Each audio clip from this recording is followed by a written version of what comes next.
Welcome to Miller's Monsters. I'm Mr. B. Owlsbub. This is Count Luna, desperately trying to get a treat I've hidden here. And today we're going to talk about the 2022 movie VHS 99. And you can find this available to stream on Shudder. But first, take a moment, hit the subscribe, hit the like button, ring the bell, share it with your friends, and set yourself up for notifications so you don't miss another thrilling episode. As always, though, maybe wait for it. There's spoilers ahead. Welcome back to Miller's Monsters, and we're talking about the film VHS 99. This is another in the series of the VH films. The premise is that they find an old VH tape, and you view five different, in this case five, different movies on it by different directors. So it's an anthology movie. And then tying these together is these little stop motion with army men, which were pretty entertaining for the first half of the film. And the first one that they start off with is called Shredding, and it's about a band that is going to go to a nightclub again that burned down a year earlier, and the band Bitching Cat all perished, and they were trampled by couldn't breathe out of my nose. They are trampled by their own fans trying to get out. And so we're starting off with that one, and let me tell you, these kids are annoying, okay? They have some sort of web show, kind of like a Jackass thing going on, where they do stupid stunts, you know, pushing in the shopping cart till it hits a bump and flips over, that type of stuff. And so their big idea is to go to the nightclub and investigate where these people died. And there's four of them. And they get to the nightclub and go in, and there's one that takes it pretty seriously and doesn't want to disrespect the dead, but the other ones are just some rotten teenagers there. They totally disrespect the band that died there, and of course pisses off the spirits, and end up losing their lives in gory fashion, and get torn apart, and we see some scenes of body parts being thrown and all that, which isn't bad. I always like a good arm thrown across the hall. And there is one member that did respect the dead, and he brought some spices that would help them go back to their resting place, and it seemed like it worked. But then after that, I have no clue what happened, because we cut from him and never see him again. So I'm assuming that he bit the big one too. And then at the end of this segment, we see the undead band of Bitching Cat shredding it on stage. And this group is so annoying that I almost turned the movie off. And luckily I have one rule, and that is, if you start a movie, you finish a movie, because you never know what you're going to find. And people worked hard to make these movies, and I'm going to watch the whole darn thing. Plus, even the bad movie can be good. Case in point, this one. Let's see, what does that go to next? Next, we get the suicide bid. So, again, all the segments with kids in it, they're freaking annoying. So, I don't know if this is a comment on society or what. I mean, I cannot believe they're all this annoying. But anyway, so in this one, this girl wants to join a sorority in college, and it's like life and death to her, and I don't know why. I never was in one, maybe that's why I don't know, but I had my own dorm with the football team, so I guess that is kind of fraternity type of thing. And but this meant the world tour that she made a suicide bid, which means you pledge only one sorority, and if you're rejected, you can never join another sorority again. Well, turns out, if I wanted to be a part of this sorority, I wish I would have bid it out, because this is, again, a group of rotten people. So they want to haze her, and what they do is tell her a story about Guillotine, who pledged the club, and her pledge was to be buried alive in a casket for overnight, and the people forgot about her, and came back and the casket was empty.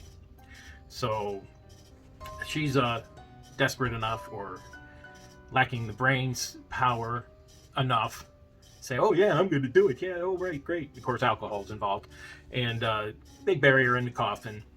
They give her a rope to pull when she gets scared in a box that may help her. They told her to open when she's the most afraid, and bury her in the coffin. Well, they only buried her maybe a foot, and you know, so they're knocking on the coffin and all that, scaring her. She'd get so scared that they opened up the box. They did. They opened up the box, and what was in the box? Do you know? Yeah, spiders. And if I haven't said it before, I'm saying it now. I hate spiders. It was creepy, and they were crawling all over her, and she batting them off. That made my skin crawl.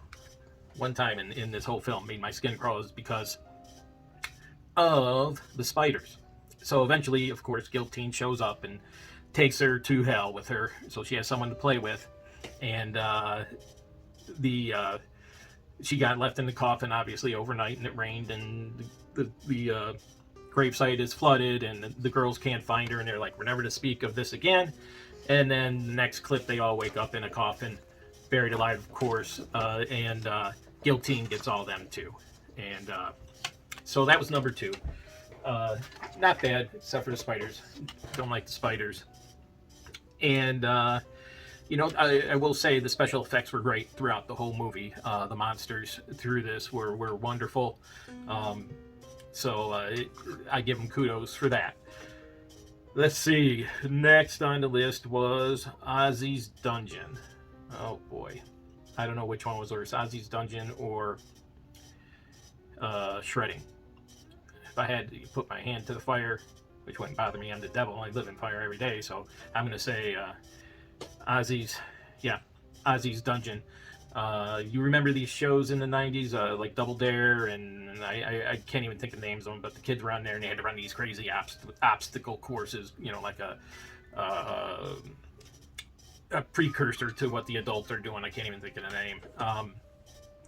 American Warrior or whatever. And so the kids have to do that, and if they do that, they win a wish. They can wish anything they want. And so this one girl's going through it, and nobody's ever won, and this young lady's running through it and breaks her leg and doesn't finish. And so we flash forward to, 10 years later. The mother was so upset that she went out and kidnapped the host of this show and makes them run through the maze. And obviously it's a much deadlier maze. She's threatening them with acid, she's stabbing them, she's making them crawl through fecal matter. Yuck. And eventually he doesn't finish either, a couple seconds short, and right before she's about to throw the acid on him, he's like, I can take you to him, I can grant your wish. And I don't know why the show's been canceled in like forever, but apparently this thing lives in a cave that the set was built around, so they just hang out there, him and his protector, until these people show up, and the girl gets to make her wish, and she whispers the wish into the, we'll say genie. They grant wishes, so we'll say genie. Ugliest genie. This ain't Barbara Eden. Let me tell you, no. This is way, way worse than Barbara Eden. Well, anyways, so she grants the child's wish, and apparently the wish was to kill the host and her parents that caused her all this harm and pain in her life. And that's the end of that one. Bye-bye. Worst one. Didn't like it. Next on the list is the Gawkers. Again, another group of creepy ass kids. Okay? Bunch of little freakazoids. And so they just like spending the day gawking at the beautiful neighbor across the street. And eventually they talk into her brother, or the younger brother, to go over there and plant a virus in her computer, because he was going in to install the camera, GoPro, whatever. So he does that, installs the virus, and they're able to download the virus, and now they can see into her room, into her house, apparently the bedroom. in the shower area. So they're like all thrilled. Oh, hey, we hit the mother lode here.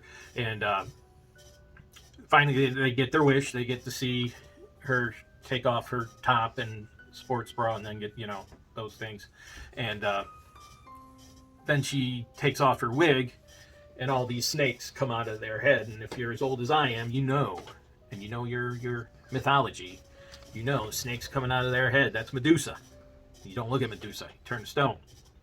So as she's there letting her hair down, so to speak, she discovers they're watching her. So now she's pissed and turns all these 4 kids into stone, chases them through the house, and either kills them or turns them to stone. And that's the end of that story. Finally, we get to, and unfortunately, not unfortunately, finally, thankfully, we get to story number 5, To Hell and Back. It's a story of witches that are conjuring up an evil demon to inherit a host body that they picked out or someone has volunteered for to do. And so they're doing their chants and everything, and all of a sudden this strange being starts to appear, and they're like, not you, you know, go back. And they cast this thing back. Right before it does, it grabs the 2 cameramen that are there.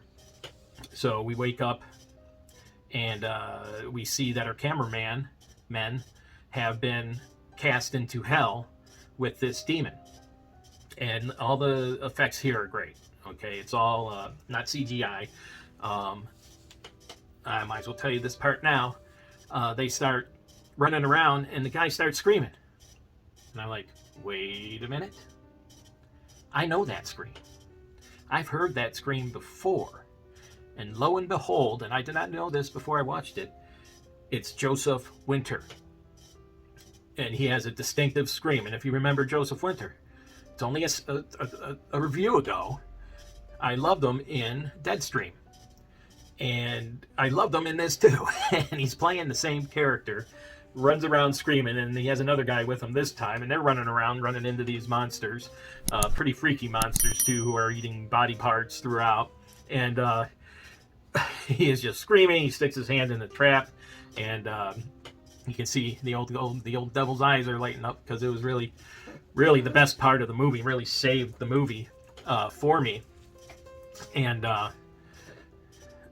so eventually they run into a she-demon, and she leads them to the evil demon that they're summoning up top. And after they have to kill a few of the guardians there, they attach onto him just as he's being called up to enter the host body. And so our 2 cameramen get back to civilization, we'll call it, and one wakes up on the floor, and poor Joseph wakes up in the host body, which is a female. So he's like, wait, what the hell's going on? And this wasn't the result the witches wanted, so I ended up killing both cameramen. But let me tell you, thank you, Joseph and Vanessa Winter. You saved this movie for me. They are my favorite duo as this week's favorite duo.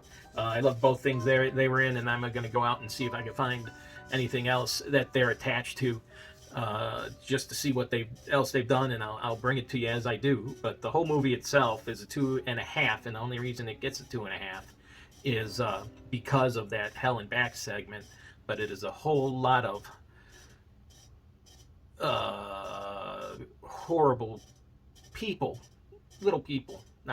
teenage people, to get to this gem in this movie. And the segment itself, God, I can't tell you, 3.5 at least. I loved it. I must be the Joseph and Vanessa Winter fan club president right now. We'll see how long it lasts. You know, I'm fickle. I hope you liked what you saw. Ring the bell, hit subscribe, hit like, set yourself up for notifications so you don't miss another review or short. And I will talk to you later.